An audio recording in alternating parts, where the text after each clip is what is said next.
Bapak, Ibu, dan saudara-saudari yang terkasih dalam Kristus, berkah dalam. Tetap jaga kesehatan dan tetap mematuhi protokol kesehatan demi memutus rantai penyebaran virus COVID-19. Pada kesempatan ini, saya Diakon Andri yang saat ini bertugas di Kuasi Paroki Ngablak, hendak memberikan sejenak katekese berkaitan dengan Kamis Putih. Oke, langsung saja akan saya mulai. Mengapa Kamis Putih? Mungkin Bapak Ibu ataupun juga adik-adik yang di rumah bertanya-tanya, dari mana istilah Kamis Putih itu? Kalau sekarang ketika kita masuk gereja saat merayakan Kamis Putih, tentu ornamen yang serba putih itu bisa menandakan Kamis Putih. Sama halnya dengan Minggu Palma, di mana kekasannya juga pada ornamen ataupun hiasan daun palma. Kalau Kamis Putih tentu banyak ornamen yang warnanya putih, entah itu selubung dari patung-patung ataupun juga dari salib, atau juga dari Bapak Ibu yang menggunakan baju-baju warna putih, sehingga ketika mau Kamis Putih lalu berbondong-bondong ke toko atau ke pasar atau ke mall untuk membeli baju putih yang baru. Akan tetapi Kamis Putih itu bisa saya ambil dari istilah bahasa Inggris Holy Thursday. Holy Thursday atau Kamis Suci. Suci dalam bahasa Indonesia bisa diartikan putih. Sehingga orang-orang yang mungkin warnanya putih itu bisa dianggap suci, tapi belum tentu juga. Nah, dalam bahasa Jerman, saya pernah belajar juga di Fakultas Teologi Weda Bakti, diajar oleh Romo Marto, Gründonnerstag atau Kamis Hijau malahan. Mengapa seperti itu? Karena pada perayaan itu para umat yang sudah mengaku dosa sebagai silihnya, mereka telah melakukan denda dosa atau penitennya, kemudian mereka diberi ranting hijau sebagai sumber pengharapan. Itulah yang disebut dengan Kamis Hijau. Maka untuk istilah sendiri sebenarnya tidak begitu amat penting sebenarnya, tetapi yang terpenting adalah Kamis Sucinya, seperti itu. Saya lanjutkan. Kemudian Kamis Putih ini menjadi perjalanan Trihari Suci. Mengapa disebut perjalanan? Karena perjalanan itu sebagai kesatuan Yesus yang melakukan perjamuan malam terakhir, kemudian sengsara, kemudian nantinya wafat di kayu salib dan bangkit. Trihari Suci menjadi sebuah perjalanan, bukan waktu yang terpisah-pisah, tetapi menjadi satu kesatuan. Itu. Kemudian mengapa Yesus mau melakukan berkurban sampai habis yang dimulai dari Kamis Putih? Ini saya mengambil dari teks biblis dari Filipi 2 ayat 5 sampai 11. Berkaitan dengan kenosis atau pengosongan diri. Yesus yang adalah Allah rela menjadi seorang hamba, bahkan tidak menganggap dirinya sebagai setara dengan Allah. Dia mengambil rupa sebagai manusia, bahkan rela menderita sengsara, wafat, dan bangkit. Itulah pengosongan diri yang amat total dari pribadi Yesus Kristus sendiri. Kemudian untuk yang pertama ini saya akan membawakan inti misteri perayaan Kamis Putih. Kamis Putih itu yang pertama intinya adalah mengenangkan perjamuan malam terakhir Tuhan bersama dengan para muridnya. Pengenangan ini berbeda dengan kita mengenangkan saudara-saudara kita yang sudah meninggal, atau bagi anak-anak muda mengenangkan mantannya, atau pengenangan nostalgia suatu tempat, makanan, dan lainnya. Berbeda. Pengenangan di sini diambil dari kata-kata institusi yang kerap kali kita dengarkan ketika doa syukur agung yang diucapkan oleh imam. Lakukanlah ini untuk mengenangkan daku. Pengenangan di sini itu bermakna anamnesis. Artinya yang dikenangkan itu hadir pada saat ini dan di tempat ini. Hic et nun atau kini dan di sini. Seperti itu. Berbeda kalau kita mengenangkan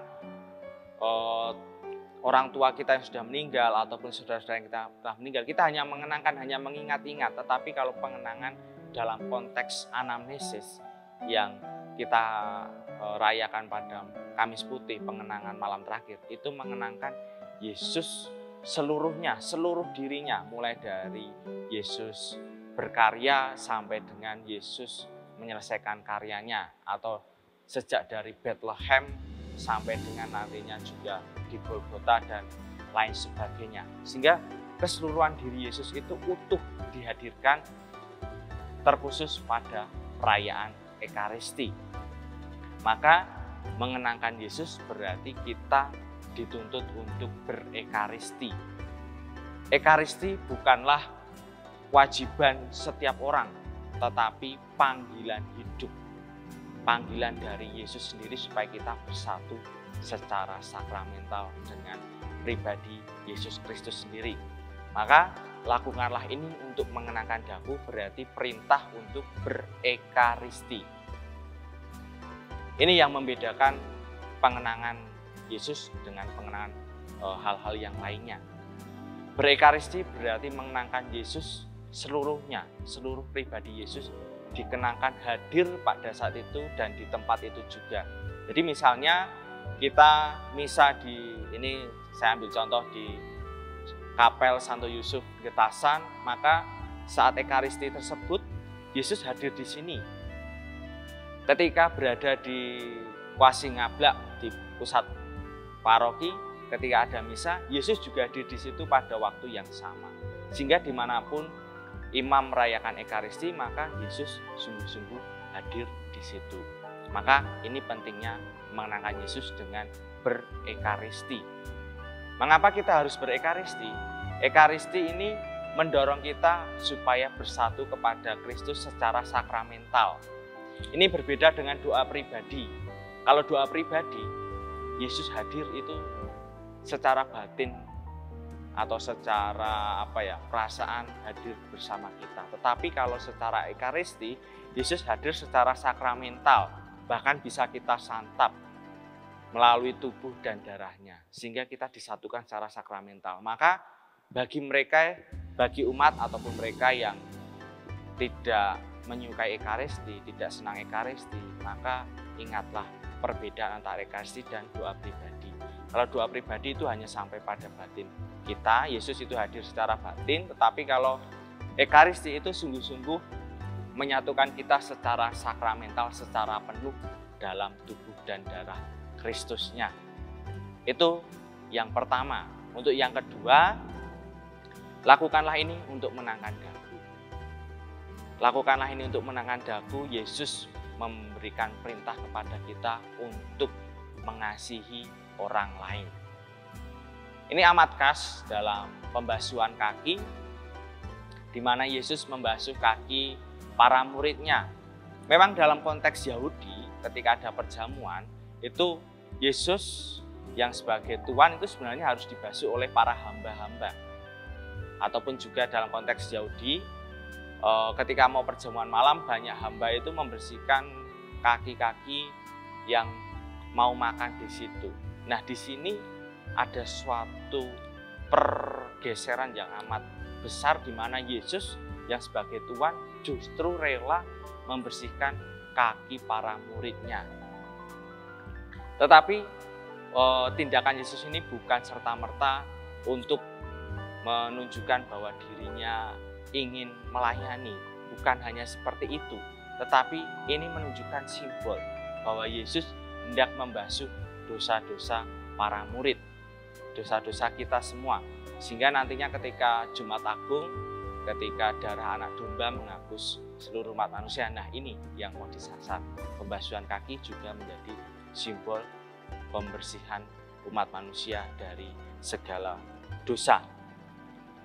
Kemudian saya lanjutkan bahwa dalam Kamis Putih itu ada kekasan liturgisnya.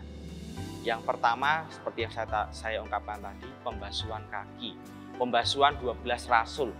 Kalau saat ini biasanya diwakili oleh umat, prodiakon ataupun yang lain sebagainya. Bahkan ketika mau misa Kamis Putih itu kakinya dibersihkan sungguh-sungguh supaya tidak malu kalau nantinya dibersihkan oleh romo. Mungkin ada yang kapalan atau yang kakinya ya tahu sendirilah ya, supaya tidak malu di hadapan imam. Tetapi yang mau saya tekankan di sini, ketika imam mau membasuh kaki, imam itu melepaskan kasula. Disinilah ditunjukkan bahwa imam yang mewakili Kristus, in persona Christi, melepaskan kasulanya, itu menunjukkan bahwa Yesus itu rela menanggalkan segala kemuliaannya, rela merendahkan diri, rela sama seperti kita sebagai manusia, sebagai hamba. Inilah jalan pengosongan, perendahan diri. Seperti yang saya ungkapkan di awal tadi, kenosis, di mana Yesus merendahkan diri sama seperti manusia, bahkan rela sengsara, wafat, dan juga nantinya bangkit. Kasula itu lambang Kristus. Jadi ketika imam menggunakan kasula, itu melambangkan Kristus yang hadir. Kalau stola itu melambangkan jabatan. Maka stola itu selalu di dalam jabatan seorang imam, lalu baru ditutup oleh kasula, di mana diselubungi oleh pribadi Kristus sendiri. Itu dalam pembasuhan kaki, kasula dilepaskan untuk melambangkan bahwa Kristus rela merendahkan diri sampai sehabis-habisnya. Kemudian seperti yang sudah saya ungkapkan tadi, pembasuhan kaki juga menjadi simbol pembersihan dosa-dosa manusia. Kemudian setelah kita mendengarkan ataupun juga mengikuti pembasuhan kaki dalam Kamis Putih, kita dituntut juga untuk membasuh orang lain. Membasuh orang lain bukan serta-merta lalu kita mencari anggota keluarga kita lalu minta untuk dibasuh. Misalnya saya pulang ke rumah lalu saya bilang kepada ibu saya, "Bu, pinjem kakinya, akan saya basuh." Saya basuh pakai sabun, pakai sikat, pakai yang lainnya supaya bersih. Bukan hanya soal itu, tetapi pembasuhan itu lebih pada bagaimana kita bisa mengampuni orang yang ada di sekitar kita, entah itu yang mencintai kita ataupun yang membenci kita. Yesus sudah membasuh, itu untuk melambangkan Yesus mengampuni dosa. Maka ketika kita sudah dibasuh, sudah dilayani oleh Tuhan, maka perintah bagi kita adalah bagaimana kita bisa mengampuni orang lain. Mengampuni bukanlah hal yang mudah. Mungkin kita memiliki luka atau dendam atau benci kepada orang-orang yang pernah menyakiti kita. Ajakan Pekan Suci ini menunjukkan bahwa kita harus mengampuni. Kalau kita belum bisa mengampuni, maka kita sebenarnya belum menjadi murid-murid Kristus yang sejati. Maka sejak merayakan Kamis Putih, mari kita belajar untuk mengampuni siapapun yang pernah hadir dalam hidup kita, entah yang membenci ataupun yang iri ataupun yang tidak suka dengan kita. Kemudian setelah pembasuhan kaki dilanjutkan dengan pemindahan sakramen Maha Kudus. Pada Kamis Putih, pemindahan sakramen Maha Kudus itu menggunakan sibori. Memang harapannya itu setelah Kamis Putih, altar tabernakel itu kosong, sehingga besok ketika Jumat Agung itu langsung melaksanakan ibadat. Sehingga sakramen itu ditempatkan di ruangan yang khusus. Maka sebenarnya setelah Kamis Putih itu pada intinya hanyalah pemindahan sakramen, sehingga menggunakan sibori. Pemindahan sakramen, tetapi lambat laun itu pemindahan sakramen itu diiringi dengan devosi yang kuat kepada sakramen Maha Kudus. Maka dilaksanakan adanya tuguran. Tuguran ini untuk menemani Yesus yang berjaga di Taman Getsemani. Tetapi pada saat itu Yesus sedang berdoa, tapi para muridnya malah tidur. Nah, ini menjadi pertanyaan reflektif bagi kita juga. Mungkin kita itu mudah tidur ketika berdoa, ketika mau datang pada Tuhan. Ingatlah, Yesus meminta kita supaya berjaga 1 jam saja. Paling tidak 1 jam kita berjaga bersama dengan Yesus yang berdoa di Taman Getsemani. Maka kesempatan teguran sebenarnya kesempatan bagi kita untuk berjaga, berdoa, dan bersama Yesus supaya seluruh penderitaan kita, kemanusiaan kita dikuatkan dalam pribadi Yesus Kristus sendiri. Hanya saja pada masa pandemi ini ada hal-hal yang sedikit diubah. Pembasuhan kaki ditiadakan untuk menghindari penyebaran virus. Kemudian teguran juga diganti dengan adorasi Sakramen Maha Kudus. Maksud saya perarakan Sakramen Maha Kudus ke ruangan khusus untuk teguran itu diganti hanya dengan adorasi di depan altar. Pada ketentuan keuskupan ataupun juga keuskupan-keuskupan yang lainnya, kemudian juga dari dekret kongregasi kebiayaan ibadat, adorasi masih sangat dimungkinkan untuk mengganti perarakan Sakramen Maha Kudus sampai dengan nantinya teguran. Saya memberikan satu hal lagi bahwa mengapa ketika perarakan itu menggunakan sibori. Karena intinya memang untuk memindahkan sakramen menuju ruangan khusus untuk teguran. Tetapi sibori sendiri itu kalau dalam pentahtaan Sakramen Maha Kudus bisa diganti dengan monstran dalam situasi yang saat ini belum baik untuk melaksanakan seluruh rangkaian perayaan, maka saat adorasi itu bisa menggunakan monstran.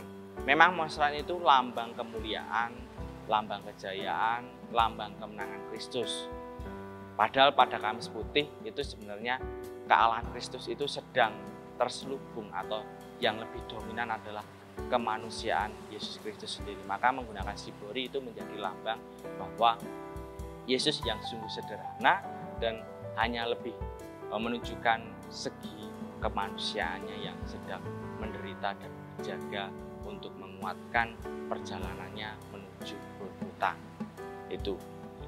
Kemudian yang terakhir dari saya, bagi Bapak Ibu dan saudara-saudara yang mengikuti misa secara live streaming, silakan mengikutinya secara runtut dengan baik dan juga bisa mengikuti secara khusyuk. Apabila di rumah ingin melakukan pembasuhan kaki secara mandiri, itu sangat dipersilahkan dan sangat mendukung untuk menghayati Kamis Putih sendiri. Tapi pada intinya tetap mengikuti Kamis Putih dengan makna-makna yang sudah saya sampaikan tadi, semoga membantu dan pada akhirnya selamat memasuki Trihari Suci. Semoga kita semua senantiasa dilindungi dalam kasih-Nya, tetap sehat dan semakin beriman dalam diri Yesus Kristus sendiri. Berkah dalam dan sampai